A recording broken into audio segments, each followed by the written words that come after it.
Hello, I'm Ken Fobb. This is NewsNet, Baton Rouge. Grab a tea or coffee as I go over headlines and news from our local area and region. Another LSU fraternity has become the subject of intense police scrutiny and an investigation for alleged hazing and drug use allegations. There was a raid and the execution of a search warrant upon the Kappa Sigma House on LSU's campus recently. The LSU Police Department obtained a search warrant from the 19th JDC after being called to the Kappa Sigma House regarding a drug overdose. A Kappa Sigma fraternity member had taken fentanyl and became very combative when the police arrived. When the police was there, another fraternity member tried to flee but was caught. As a precaution, officers took them both to a hospital for treatment.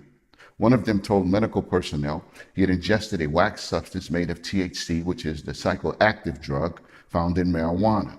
He also admitted to mixing the THC wax with an unknown substance. The fraternity member who said he'd taken fentanyl had to be restrained to a medical bed because the drug made him violent and caused seizures. It is likely because of the quick decision of LSU police officers to take them to the hospital that they're still alive.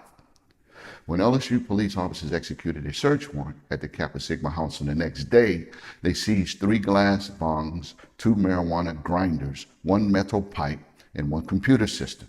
Kappa Sigma House has a history of violations and probations in the recent past for hazing and alcohol and drug endangerment violations.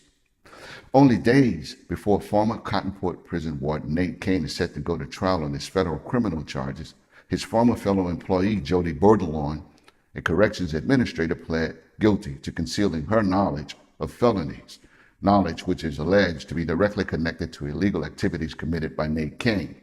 She faces a 3-year possible prison sentence, but prosecutors will likely seek a lighter sentence for her if she also cooperates in the prosecution of Nate Kane in his trial.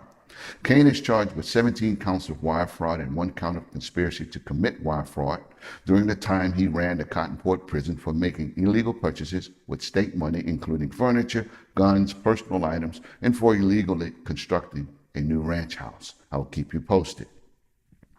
In Point Parish on Saturday morning, there was a 2-vehicle crash near the Simsport Bridge, which left 2 people dead. According to police, 61-year-old Danny Dixon was traveling southbound on Louisiana Highway 1 in a logging truck. As he crossed the center line of the roadway trying to make a wide right turn, the rear axle of his truck was struck by a Mercedes-Benz, which then overturned into a nearby canal. Inside the car were 35-year-old Brandon Wright and 36-year-old Erica Thomas. Although Mr. Wright and Ms. Thomas were both properly restrained at the time of the crash, unfortunately, both were pronounced dead at the scene. Mr. Dixon, the driver of the logging truck, was not injured. Law enforcement did take toxicology samples from both drivers, which have been submitted to the Louisiana State Police Crime Lab to determine if any impairment was a factor in the accident, according to data collected by the Department of Children and Family Services last year.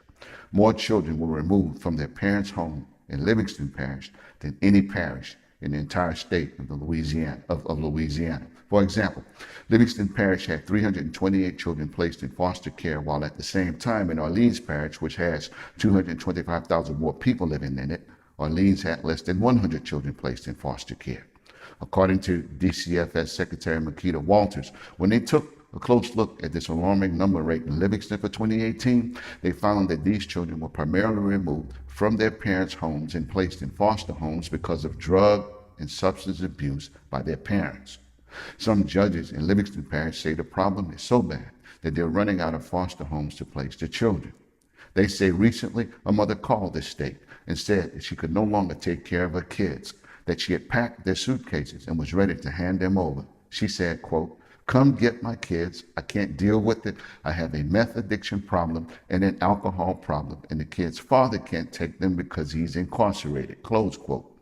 Now, while the number of children entering foster care in Livingston Parish doubled that of the state's average, equally alarming is the fact that approximately 50 of those placed in foster homes in Livingston last year were newborn babies who were exposed to drugs and alcohol by their parents.